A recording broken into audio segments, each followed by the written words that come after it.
Tidak semua luka terlihat oleh mata. Ada luka yang tumbuh pelan-pelan, berakar di dalam rumah, bersembunyi di balik senyum dan kata tidak apa-apa. Luka itu sering melahir dari kesabaran yang terlalu lama diuji, dari diam yang dipilih agar tidak ada yang terluka, padahal justru diri sendirilah yang hancur perlahan. Di sebuah rumah sederhana, hiduplah seorang ibu yang tak pernah meminta apa-apa. Hari-harinya diisi dengan memberi, mengalah, dan menyingkir agar orang lain merasa nyaman. Ia percaya, selama ia sabar, semuanya akan baik-baik saja. Ia percaya, selama ia diam, rumah itu akan tetap utuh. Namun hidup tidak selalu memihak pada orang yang tulus. Ada kalanya kebaikan justru dianggap kelemahan. Ada kalanya pengorbanan tidak dibalas dengan terima kasih, melainkan dengan kata-kata yang melukai lebih dalam dari pisau manapun. Cerita ini bukan tentang kemarahan, tapi tentang kesabaran yang diuji. Bukan tentang kebencian, tapi tentang hati seorang ibu yang terus bertahan meski dunia seakan menolaknya perlahan. Dan apa yang terjadi setelah itu tidak pernah ia bayangkan sebelumnya. Sebelum kita lanjut ceritanya, tekan tombol like dan subscribe sekarang juga. Dan absen di kolom komentar dari kota mana saja teman-teman menyimak cerita ini, agar kami tahu sudah sampai kota mana cerita ini ditonton. Saya doakan untuk yang sudah like, komen, dan subscribe, semoga selalu sehat, dilapangkan rezekinya, dan dimudahkan segala urusannya. Amin.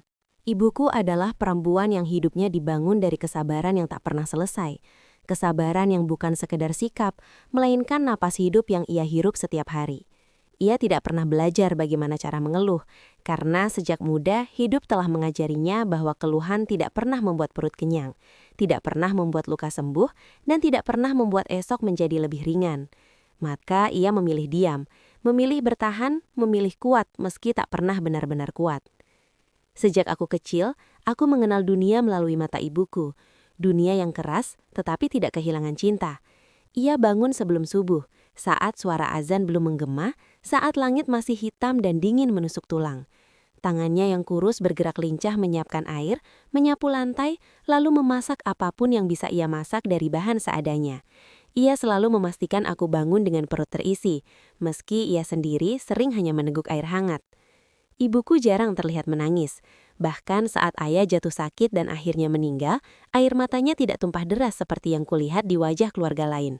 Ia hanya terduduk lama di samping jasad ayah, memegang tangan yang sudah dingin, lalu berbisik pelan, seolah sedang berpamitan. Sejak hari itu aku tahu, ibuku memutuskan untuk hidup bukan demi dirinya sendiri, tetapi demi aku. Setelah ayah pergi, hidup kami semakin sempit. Rumah terasa lebih sunyi, malam terasa lebih panjang. Ibuku mengambil alih peran ayah tanpa pernah mengeluh. Ia bekerja apa saja yang bisa dikerjakan, mencuci pakaian tetangga, membersihkan rumah orang lain, menjual kue kecil di pagi hari. Upahnya tidak seberapa, tapi ia selalu membaginya dengan bijak. Jika uang hanya cukup untuk satu porsi lauk, ia akan mendorong piring itu ke arahku. Ibu sudah kenyang, katanya setiap kali. Aku tahu itu bohong, tapi aku juga tahu, menolak berarti melukai hatinya. Maka aku makan sambil menahan air mata, bersumpah dalam hati bahwa suatu hari aku akan membahagiakannya. Ibuku tidak pernah mengajariku lewat nasihat panjang, ia mengajariku lewat contoh. Ia mengajariku tentang ketabahan lewat caranya bangkit setiap kali hidup menamparinya. Ia mengajariku tentang cinta lewat caranya memberi tanpa meminta kembali. Ia mengajariku tentang pengorbanan lewat caranya menghilangkan dirinya sendiri demi orang yang ia cintai. Ketika aku tumbuh dewasa dan menikah, aku pikir penderitaan ibuku akan berakhir. Aku pikir akhirnya ada tempat baginya untuk beristirahat. Aku memintanya tinggal bersama kami, bukan karena aku tidak sanggup melepaskannya, tetapi karena aku ingin membalas semua yang telah ia berikan. Di awal pernikahanku, rumah kecil itu terasa hangat. Ibuku terlihat bahagia. Ia tersenyum lebih sering. Ia merasa hidupnya akhirnya menemukan makna baru, merawat rumah tangga anaknya. Ia bangun paling pagi, memastikan dapur bersih, memastikan kami sarapan sebelum berangkat. Ia selalu menempatkan dirinya di posisi terakhir. Ia tidak pernah mencampuri urusan rumah tanggaku. Jika aku dan suamiku berbeda pendapat, ibuku memilih masuk ke kamar, seolah tidak ingin menjadi beban tambahan. Ia selalu berkata padaku, rumah tangga itu butuh kesabaran, jangan mudah marah. Namun aku tidak menyadari satu hal, kesabaran ibuku perlahan berubah menjadi senjata yang melukai dirinya sendiri. Suamiku mulai berubah. Awalnya hanya keluhan kecil, tentang rumah yang sempit, tentang pengeluaran yang terasa berat, tentang waktu yang katanya tidak pernah cukup. Perlahan keluhan itu berubah menjadi sindiran, lalu menjadi tatapan dingin, lalu menjadi suara keras. Dan akhirnya semua itu diarahkan pada ibuku. Ibuku mendengarnya, ia tahu, tapi ia memilih diam. Ia mengurangi langkahnya agar tidak terdengar. Ia mengurangi bicaranya agar tidak mengganggu. Ia bahkan menahan batuknya di malam hari agar tidak membangunkan siapapun. Ia menyingkir dengan cara paling halus, berharap keberadaannya tidak lagi terasa. Aku sering memergokinya duduk sendirian di sudut rumah, memandangi foto lama ayah. Tatapannya kosong, tapi penuh cerita. Aku tahu hatinya lelah, namun setiap kali aku mendekat, ia tersenyum. Senyum yang sama seperti aku kecil, senyum yang menyembunyikan segalanya. Ibuku percaya pada satu hal, jika ia cukup sabar, semuanya akan membaik.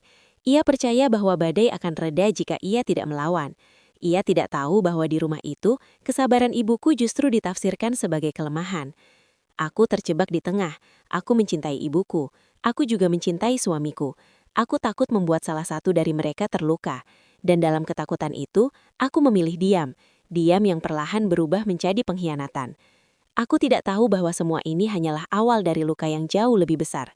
Aku tidak tahu bahwa rumah yang ibuku rawat dengan cinta akan menjadi tempat yang paling kejam baginya. Malam itu tidak datang dengan suara keras. Tidak ada hujan, tidak ada angin kencang.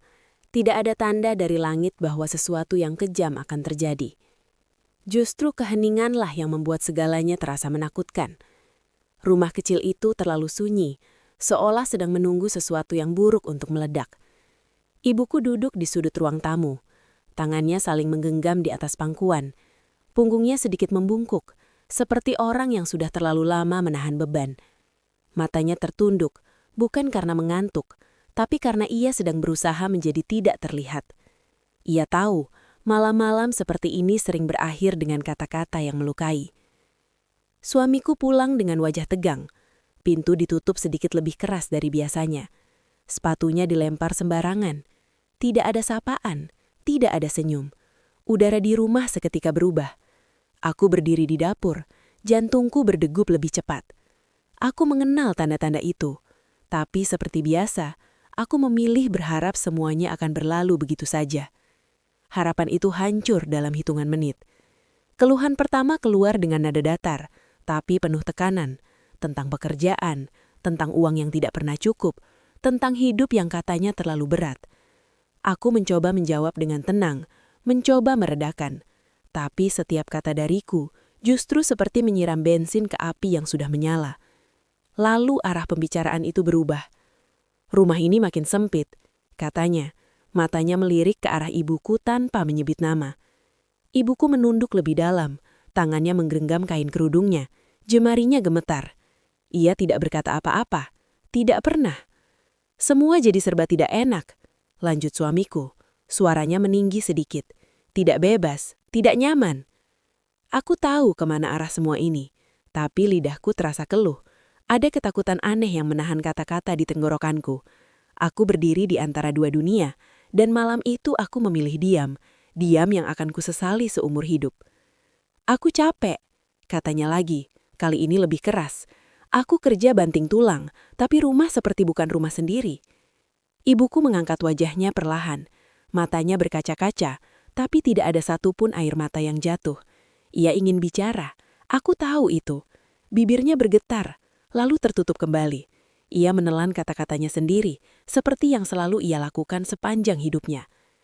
Dan saat itulah kalimat yang paling kejam keluar. Ini rumah tanggaku, bukan tempat penitipan orang tua. Dunia seakan berhenti berputar. Dadaku sesak, kepalaku berdengung. Aku menoleh ke arah ibuku. Wajahnya memucat, seperti darahnya mengalir pergi dari sana. Untuk sesaat, aku melihat sesuatu di matanya. Bukan marah, bukan benci, tapi hancur, hancur total.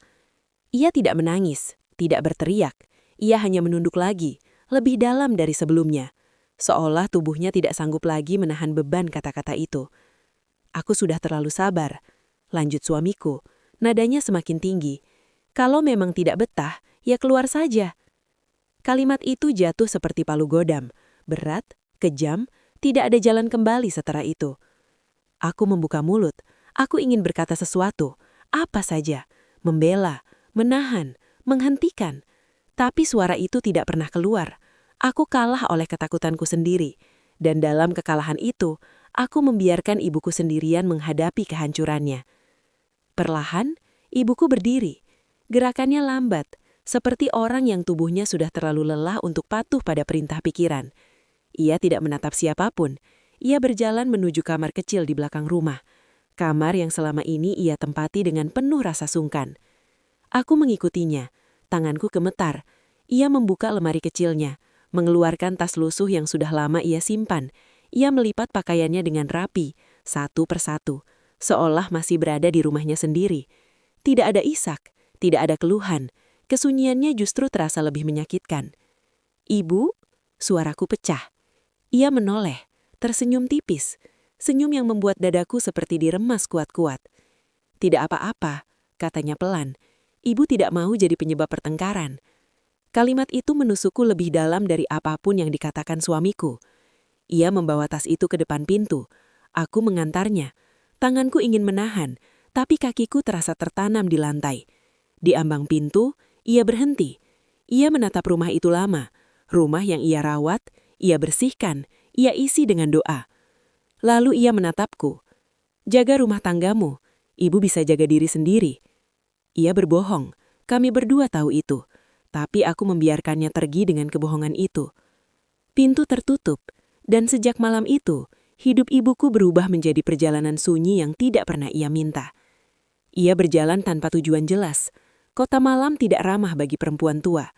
Bangku-bangku dingin, teras toko dan sudut musola menjadi tempat beristirahatnya. Ia tidur sambil memeluk tas kecilnya, seolah itu satu-satunya benda yang masih mengingatkannya bahwa ia pernah punya rumah. Lapar datang seperti gelombang. Awalnya ia bertahan, minum air, menahan perutnya yang melilit. Tapi tubuh renta tidak bisa dibohongi.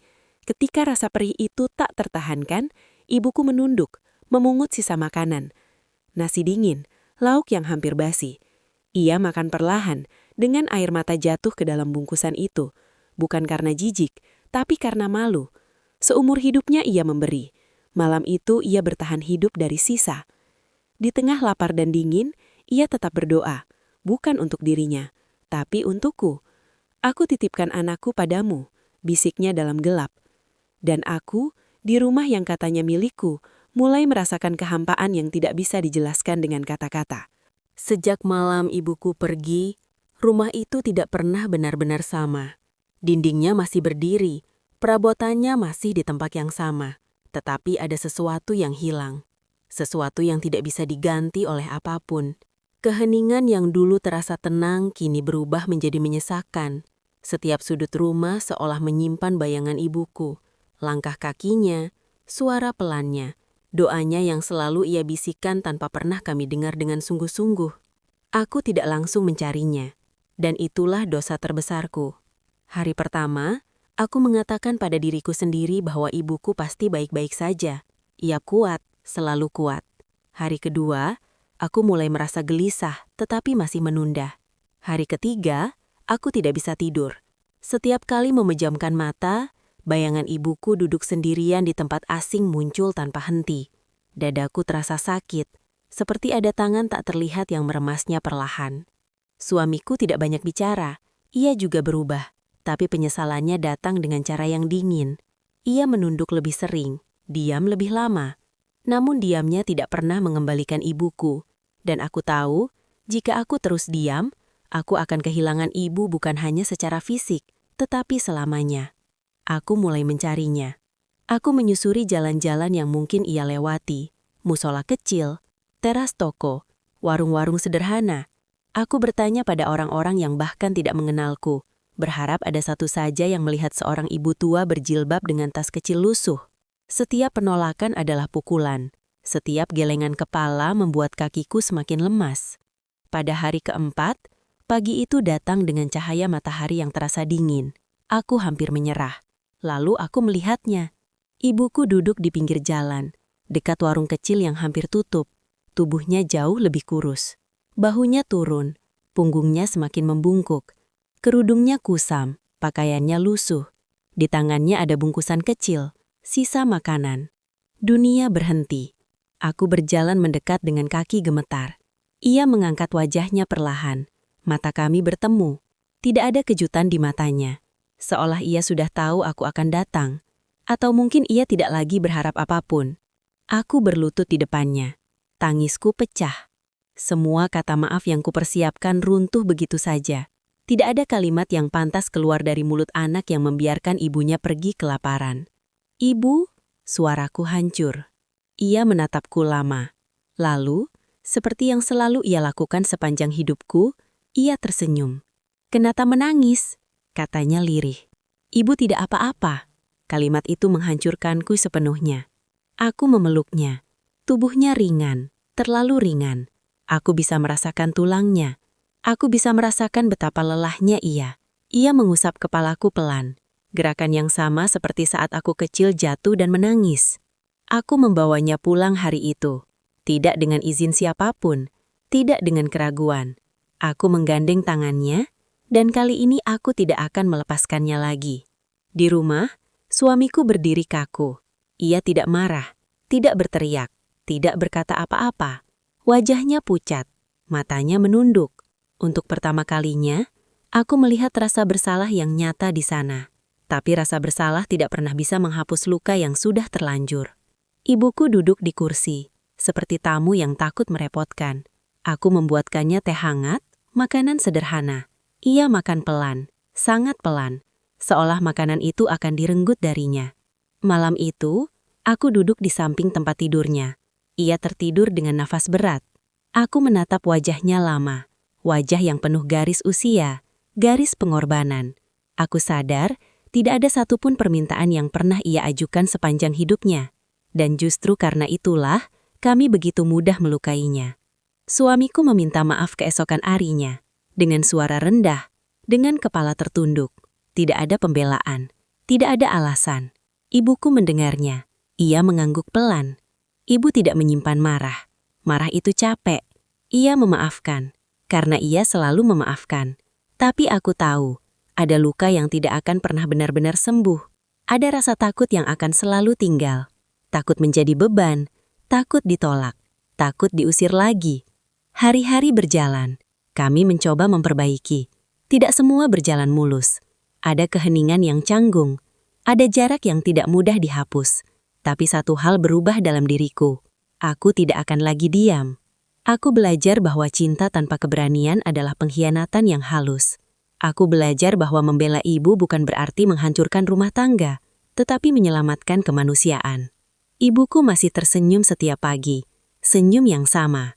Tapi kini aku tahu, di balik senyum itu ada luka yang harus kujaga agar tidak terbuka lagi.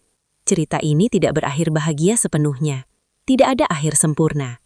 Tapi ada kesadaran, ada penyesalan, ada janji.